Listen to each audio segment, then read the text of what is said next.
Okay, thanks very much, Juliet and Boban and Michael for the presentation.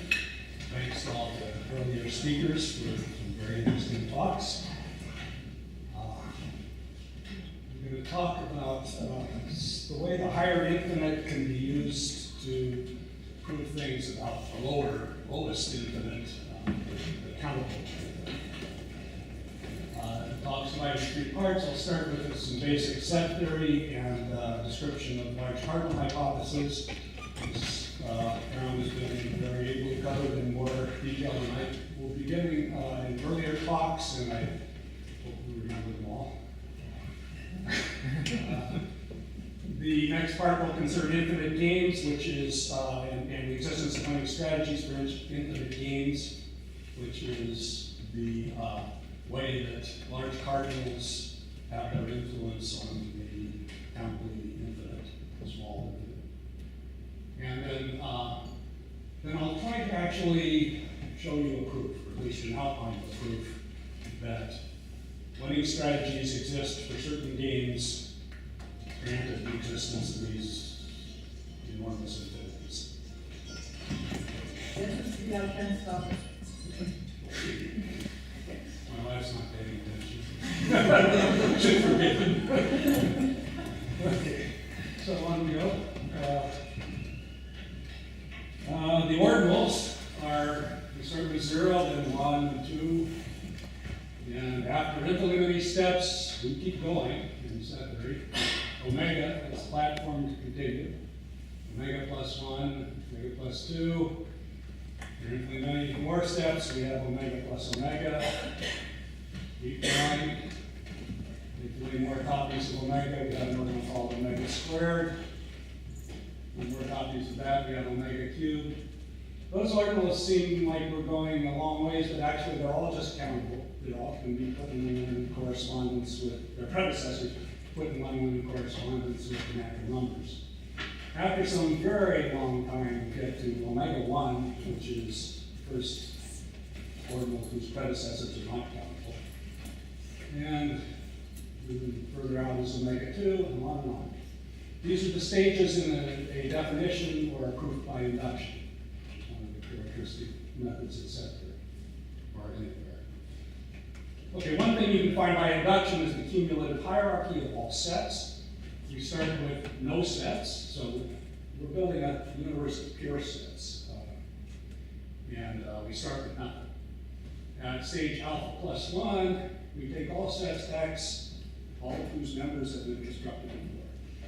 So we iteratively collect objects into sets. And this continues. At limit ordinals, we just collect everything we've done so far, all the sets we've formed so far, and continue. The universe V of all sets is the union of the alphas. We can show that they're properly, this is a proper and inclusive hierarchy. And in fact, V alpha plus 1 has cardinality strictly greater than that of V alpha for all alpha. That's Cantor's basic theorem that got the whole subject started. Okay, so here's a picture of V. This is the best picture you're going to see in my talk. This picture is burned into every set theorist's mind. You can see it's called Cantor's paradise, was called that by Hilbert, who objected to constructivists trying to banish us from this wonderful land. You can see at the bottom we have the hereditarily finite sets, there's omega steps. Natural numbers, finite structures, expressions in a formal language, those are examples of hereditarily finite sets. Total amount of information in your set is finite. At the next level, in V omega plus 1, we have the sets of natural numbers. Individual real numbers can be thought of as members of V omega plus 1. The set of all rational numbers, the countable set, can be thought of as a member here. Then at the next level, we have the sets of real numbers, and then the sets of real numbers, and so on. I think it's probably true that mathematicians didn't think about much. They thought about arbitrary real numbers before Cantor, and they thought about certain definable sets of real numbers, but they didn't really go up. So Cantor made a huge leap. He opened up a huge paradise for us to explore. Now, to explore it, you need language, and you need a set of principles stated in that language for which you're going to prove things. It's mathematics to prove things. The language of set theory has just one binary relation symbol, one for equality and one for set membership. And then just the standard logical vocabulary. Upside down A is for all, backwards E is exists. That's and, or, not, if, then, if, only if. Okay, so basic logical words and membership. ZFC is a certain set of sentences in this language. It's axiom, the sentences, the axioms are extensionality, null set, pairing. Let's see a few of them on the next page. Now, this foundation has been completely formally spelled out.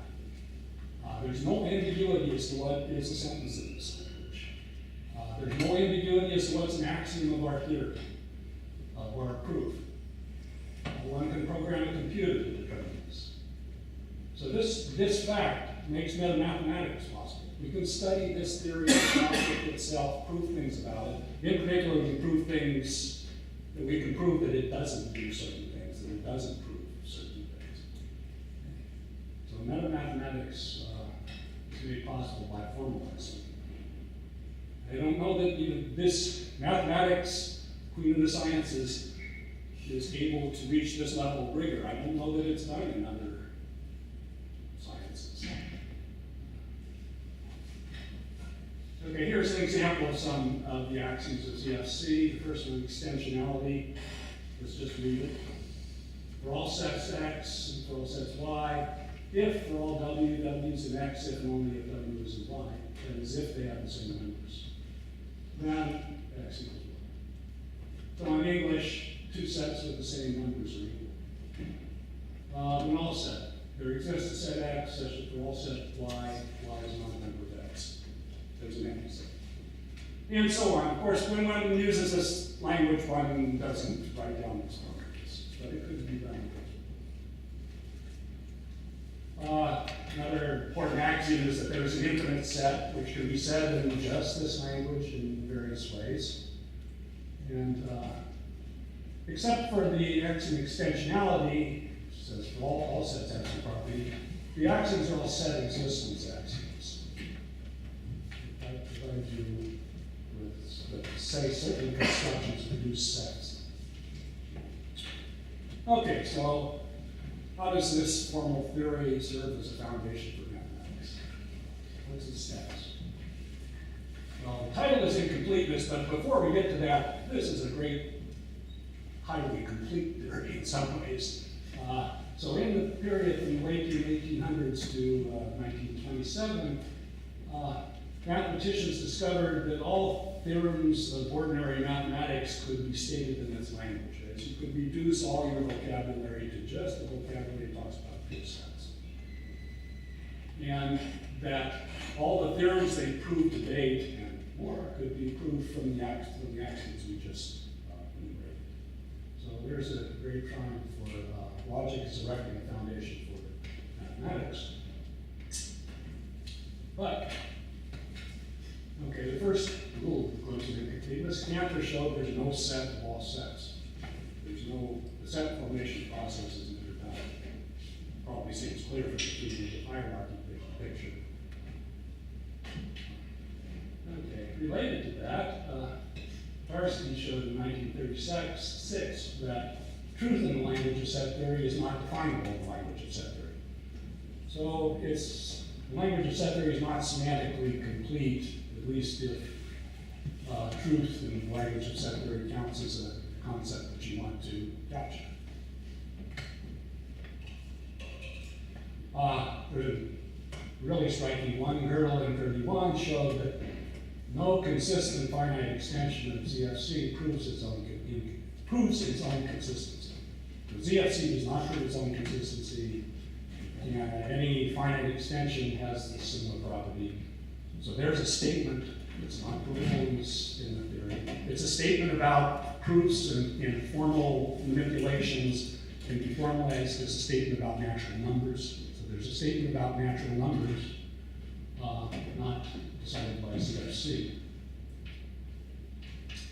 Maybe it's on consistency. So in the moral, you're never sure and you're never finished when it comes to foundation.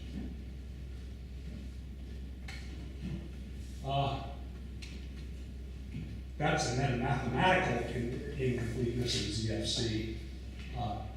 There is a very natural question, as Steve Wooden was going over this morning, whether the continuum hypothesis, what's the size of the set of real numbers, and Gödel and Cullen together showed that ZFC neither proves nor refutes the continuum hypothesis. So there's a natural question about real numbers that we want to decide. Which moves to the question, how can we strengthen ZFC so as to remove some of its incompleteness? As we'd like to decide these questions, ZFC, the axioms, they arose from some historical process, and perhaps we can go further. They weren't handed down on tablets. We're not obligated to stop here. Is there a natural way to extend? Well, strengthening the axiom of infinity is the most fruitful approach we know. So there are things you can do by strengthening the axiom of infinity. The strengthenings are natural. What we can do is basic subject of the talk. All right, I like this quote from E.B. Cummings. D is not a set, so it's not a thing. But lots of stuff lives in D. And in particular, things that look a lot like V do within V. That leads us to the informal reflection principle. Suitable properties of V are shared by some V alpha. So the idea is that the V alphas go on as long as possible. Everything that could possibly be is, and that is in the universal sense. So if something if you imagine something happened for the first time in V, we should have kept going, declared that a set and kept going. Okay, so this is a heuristic. Some examples of applying it. There's a set. There's an alpha such that V alpha is infinite. V is infinite, so it must be an infinite set. So the ordinary axiom of infinity is this way.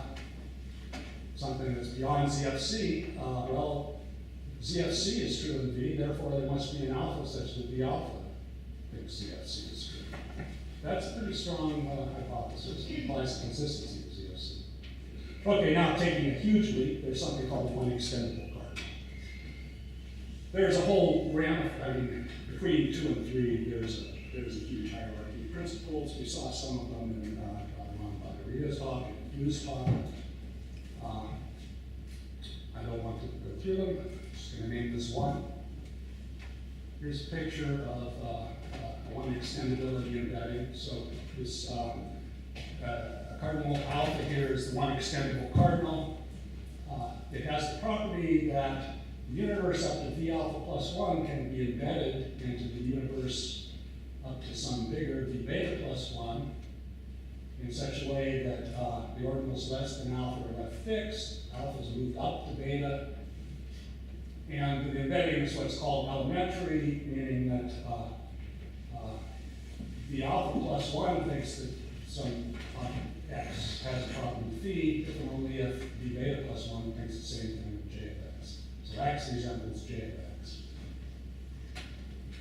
Okay, so this means that alpha is pretty large because any property that alpha has that's limited definability is going to be true in V beta plus 1. But that means that V beta plus 1 thinks there's an alpha less than beta with this property. Pulling back under J and the elementarity, we get that V thinks there's something less than alpha with the property. So it gives us a reflection. All right, so that's an example of a large cardinal. There are many more. What are these large cardinals good for? What can you do with them? So let's look at basic formula of the input game. This is the input game with perfect information, as each player can see all the moves made up to whatever point when they're making their move. It's a zero-sum game. There's only one, exactly one of the two players wins.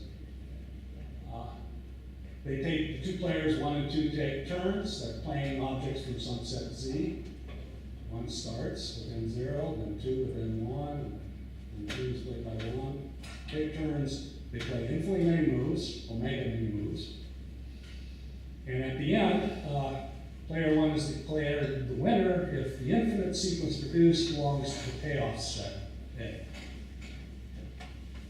Okay, what's a strategy for a game like this? Well, it's a description that tells you what to do in any conceivable situation. So, given any position, it gives you a next move to make.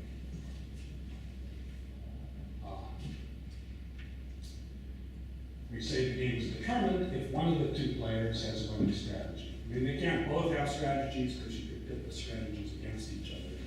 Only one would win, but maybe neither one has a strategy. That's possible. This is interesting, even if the allowable moves are just 2. You could either move a 0 or a 1. It's still can be a very strong and interesting principle that games of this form are determined. In that case, the payoff set is essentially a set of reals, real numbers. Okay, let me try to motivate determinacy as a law of logic. Here are 2 Aristotle laws.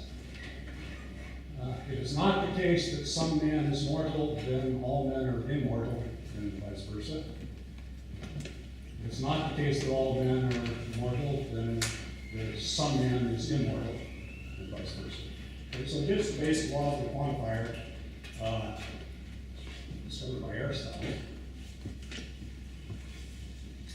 Now, determinacy can be expressed as a generalization of these laws. So let's look at, so consider the game of payoff A, and let's look at the statement, let's drop the negation for the moment, and look at the statement, there is an N0 for all N1, there is an N2. That just says that player 1 has a winning strategy in the game of payoff set A. It says there is a move for him, such that for all moves of this opponent, there is a move for him, for all moves of the opponent, blah, blah, blah, and finally, he won. Okay, so I put the negation in front, it says 1 has no winning strategy. Okay, now let's just mindlessly use these laws to move the negation sign across the quantifiers. When you do that, the quantifier flips from exist to for all to exist. So I move the negation sign across all the quantifiers, I get it here.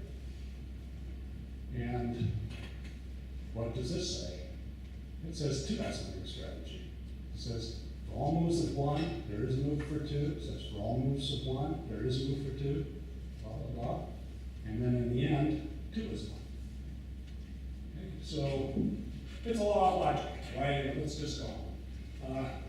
Well, there are infinitely many quantifiers here. What kind of, how did we can't manipulate things formally that way unless we're Leonard Euler and it works out. Okay, so, but if we consider games of a fixed finite length, this is just a proof that those games are determined. So games of finite length are determined, that's a theorem of logic. Now, just to drive it further, the law of the excluded middle says the games with no moves are determined. So let's consider the game where I win if it's raining outside and you win if it's not. Neither one makes any moves. Then we just go out to see who won. The fact that that game's determined just says either it's raining or it's not. One of us has a strategy, which is to do nothing. Okay, these kind of things, they can be like parlor tricks. It doesn't mean that the games are determined, But when you look back from the fact that we now know we can prove some games of determinant, they make it seem more plausible that this is a fundamental principle. Determinacy is a question, fundamental question of logic. Okay, so what can we prove as far as the determinacy of infinite games for the final positive determinant value? Nothing necessary. 25 pass. Okay, so I'm going to 20 to 5. 5.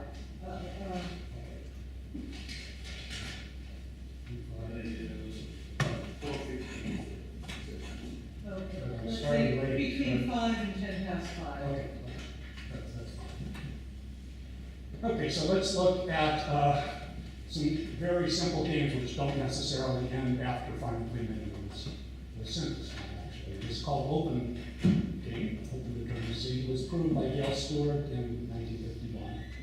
So suppose our payoff set is given by A holds of this infinite sequence, just in case there is some finite k such that B holds of the sequence up to k. So in other words, if you win, if you get into A, it's by virtue of reaching a position with B at some finite stage. If you win at a finite stage. So think of a game where one is trying to push 2 off of a cliff, and the cliff is B, get him into B.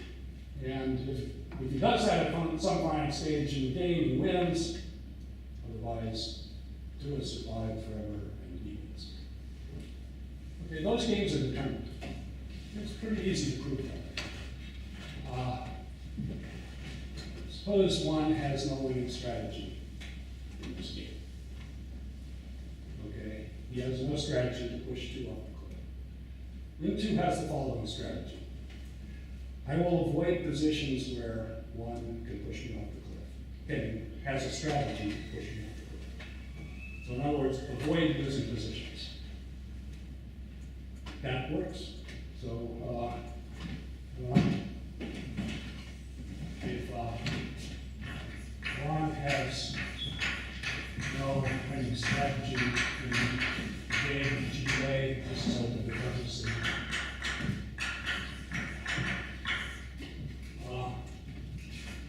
The 2 has strategy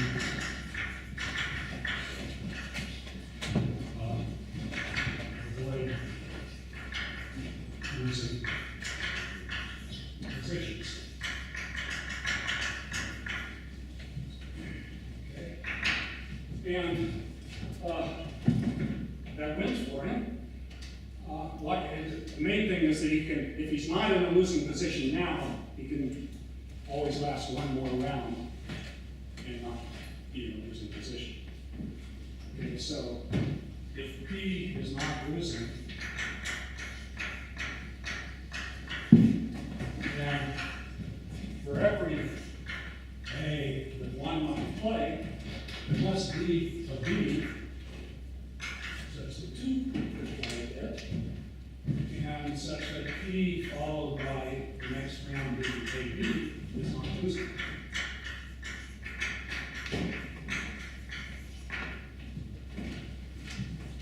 Why is that? Well, suppose not. Positive is there is an A that 1 could play, such that for every B that 2 could respond, 1 now has a running strategy. But now 1 has a strategy starting from B, because he just plays that A, lets 2 respond with a B, and then takes the strategy that he has from B to play the rest of the game. Okay, so if the empty position, the starting position is not losing, then 2 can maintain that fact.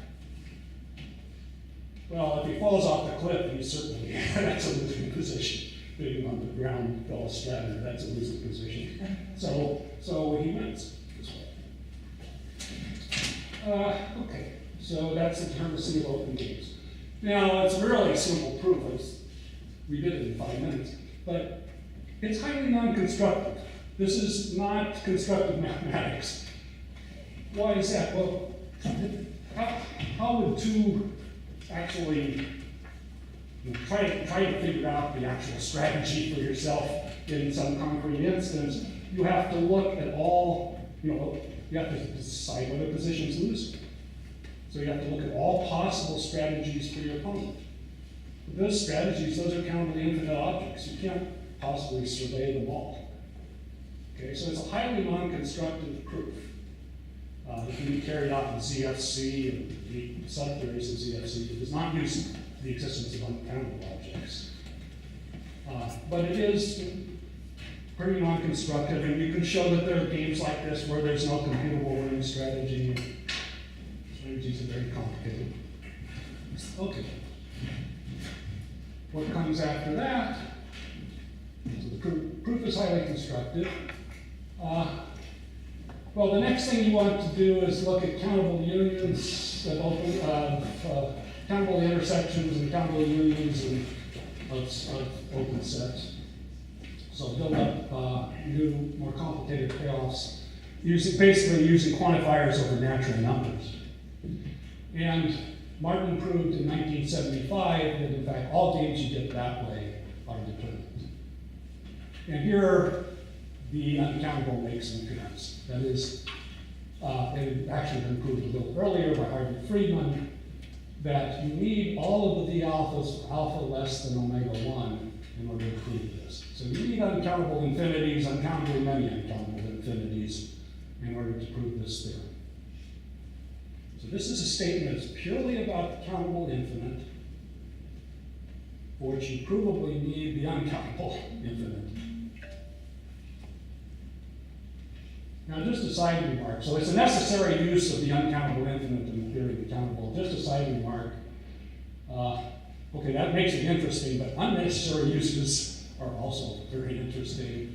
It can grease the wheels. We saw a really nice example in Mary Anthony Mary Alice's talk of how just the formulation of some theorem in finite combinatorics was motivated by its properties of the uncountable.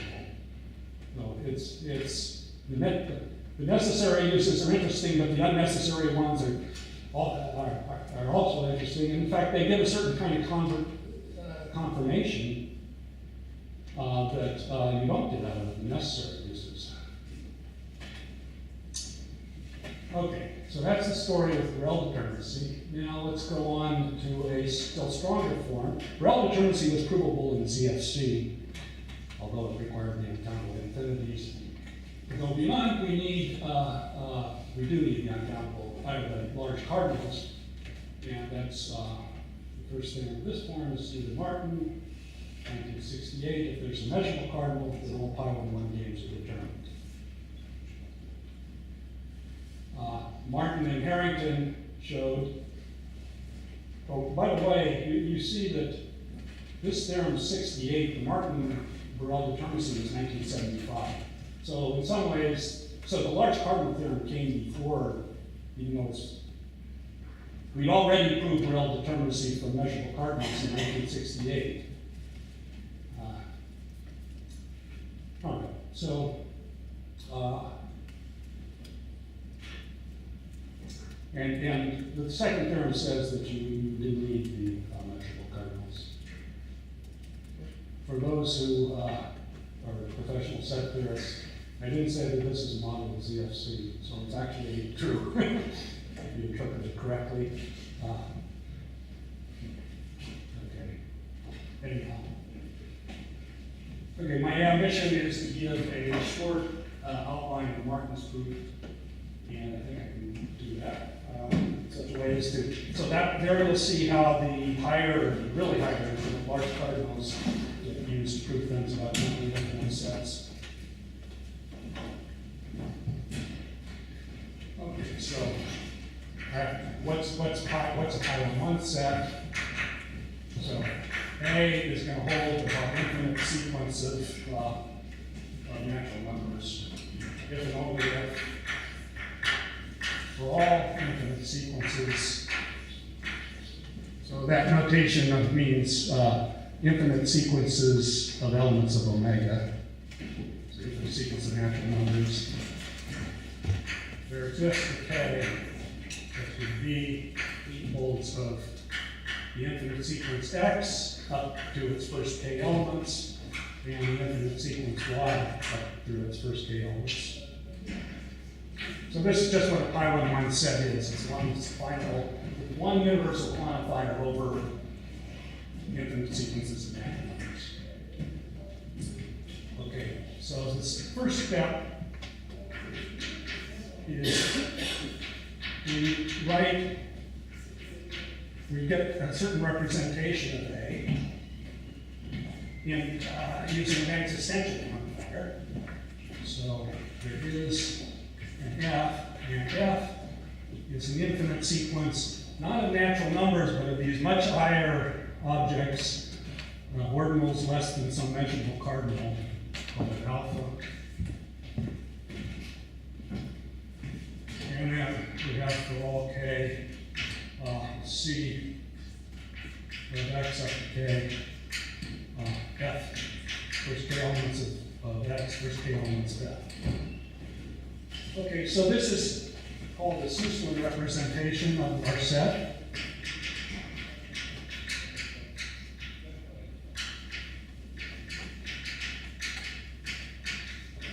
And it was Novikov and Kondo in 1935 came up with this thing.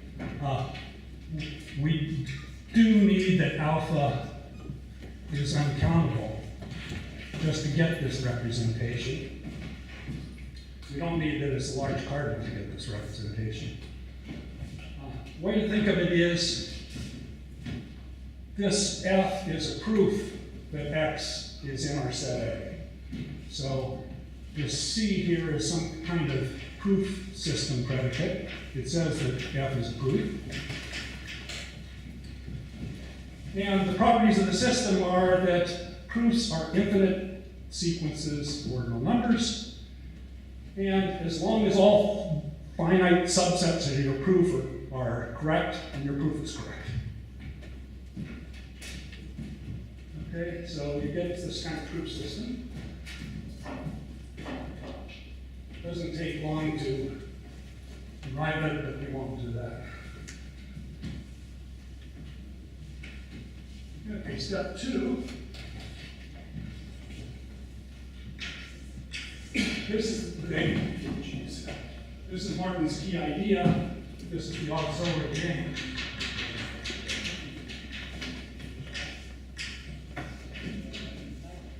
So, associated to our game where we're trying to get into set A, we looked at a second game using this proof system.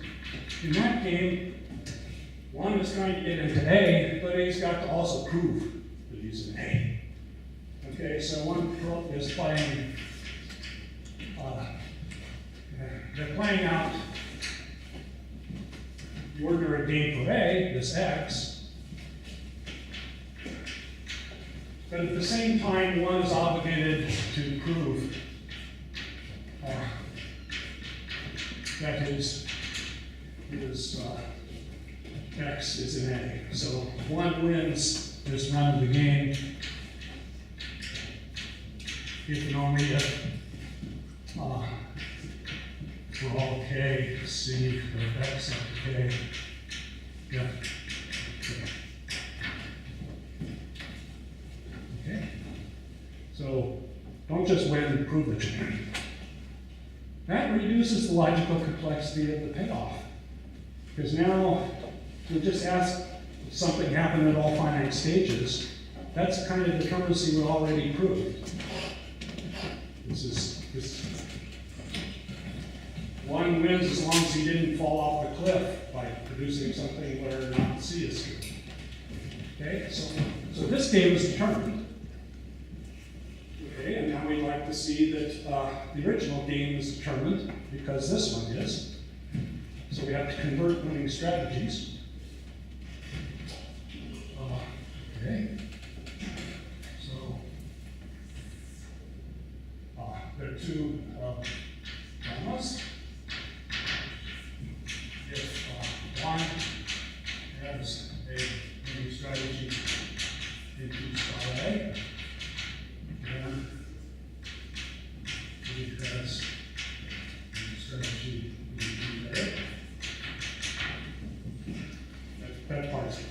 for the ultimate is if he can not just win to prove that he's winning, then indeed he wins. Okay, so in the GA game, he just doesn't put his proof on the board, but otherwise, he's winning. He wins. Okay, the key thing is if Q has a winning strategy, G star A, then he has one G star. Okay, now I think I can say in 2 minutes something and tell us a bit about why that's true. That's where the large cardinals come in.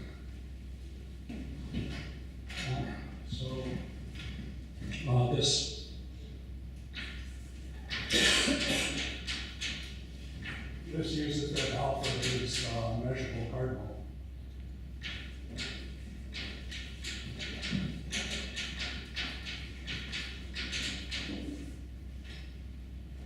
Okay, so given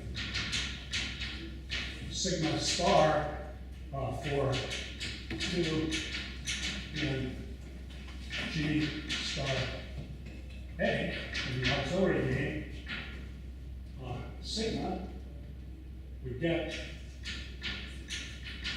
sigma for 2 in GA. How do we do that? So, as we play GA, we have to imagine moves for our opponent. Okay.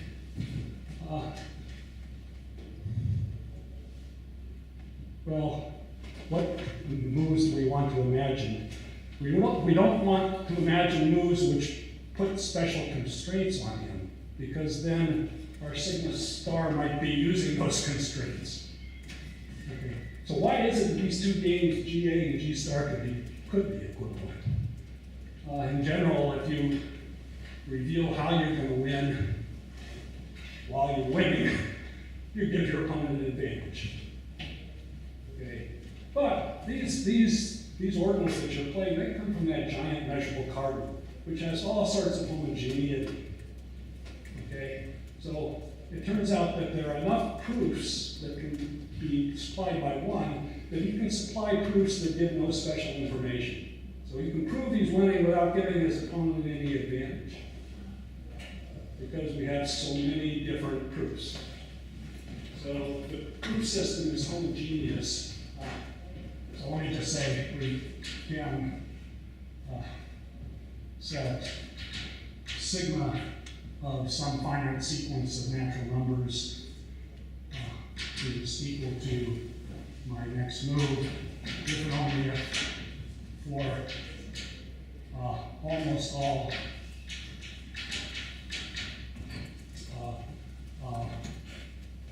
u, which are I'm thinking of, we're in some finite position. This part is the S, and these parts are the U. So if and only if almost always U expanding sigma star, and that's U equals U. So we have a homogeneous proof system.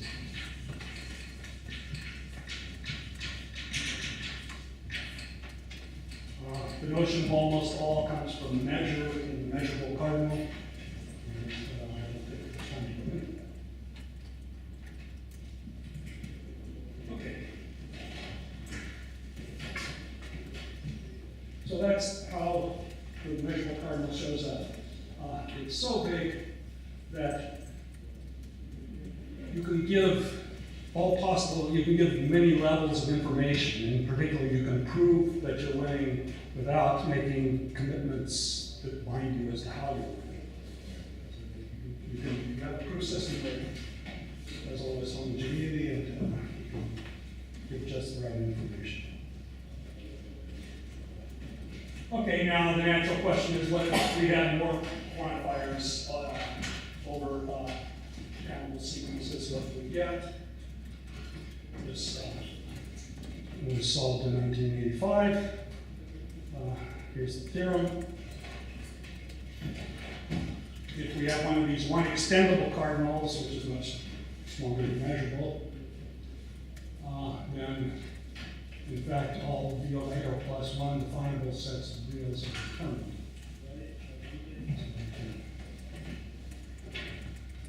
Quantifiers over countable, any number of quantifiers over countable infinite objects is allowed. This breaks into two parts. Martin Solovay in '69, or very soon after Martin did this polynomial determinacy, they constructed the Suslin representations. They found a general method for constructing Suslin representations for the higher level projective sets. And what Martin and I found was a way to construct homogeneity measures, which then let you carry out this proof. And I want to mention, there's an interval between '69 and '85. Things were happening. The whole infrastructure of set theory was building up. In particular, relevant to this, there was work of Bill Mitchell in '74, '78, which devoted to the constructive analysis of large cardinal axioms, how you could construct minimal universes where they're true. The basic technical ideas of getting these homogeneity measures came out of Mitchell, out of that theory. And then immediately before, Foreman, Magid, or Shellah discovered some new techniques for using extendable cardinals that had not been discovered before and were very useful. And Hugh Wooden then used these to show this theorem with the large cardinal actually pushed down to Wooden cardinals, which were discovered in this process, and proved the theorem with determinacy replaced by projective CH, or Lebesgue measurability. So this is a weaker conclusion, but a very strong hint that the theorem would be true. Okay, and in fact, Wooden cardinals are the right hypothesis. The following are equivalent.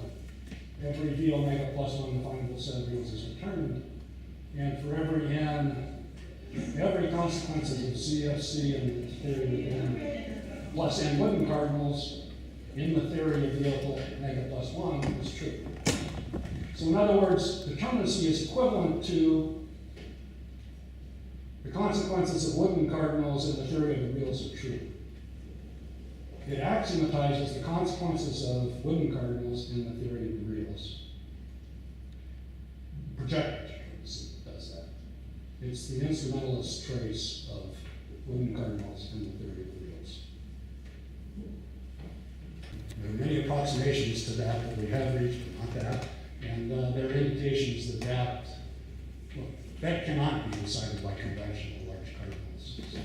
There's no conventional large cardinals will not prove that kind of occurrence. You need something beyond large cardinals, which is the kind we know now. The technical part of that proof was Mitchell's, of the projective determinacy, grew out of Mitchell's theory of inner models, and we've extensively developed that theory further. So really, the theory of inner models, canonical inner models with large cardinals, is the bridge between large cardinals and determinacy. And we've widened that bridge and pushed it up to larger cardinals and higher, stronger determinacy. We have not pushed it up to the level of extendable cardinals, and that's like one of the main open questions in this whole area. Constructive analysis of extendable cardinals is out of reach now.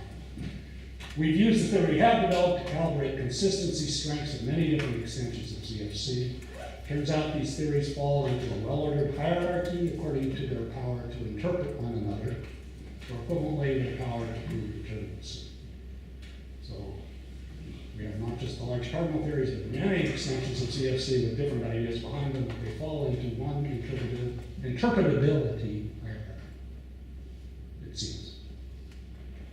So you could put that as, it seems that all the natural extensions of ZFC that we've discovered can be ordered by the degrees to which they have an implicit commitment to the higher input. So the large cardinals that are implicit in a theory, models of large cardinals that are implicit in the theory, order the theories and allow their hierarchy. This is as much, it's still a program because we haven't developed these models.